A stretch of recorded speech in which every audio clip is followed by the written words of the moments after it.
नमस्ते. आजचा आपला नाश्ता आहे लुसलुशीत अशी इडली आणि डोसे आणि खोबऱ्याची चटणी.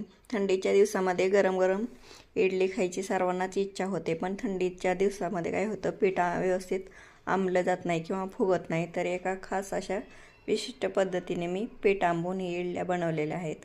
तुम्हाला जर अशा मस्त इडल्या लुसलुशीत करायच्या असतील तर या पद्धतीने पीठ आंबून तुम्ही करू शकता.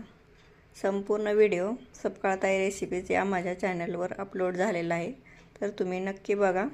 आणि नारळाची चटणीसुद्धा त्याच्याबरोबर पूर्ण रेसिपी दाखवलेली आहे, नक्कीच बघू शकता.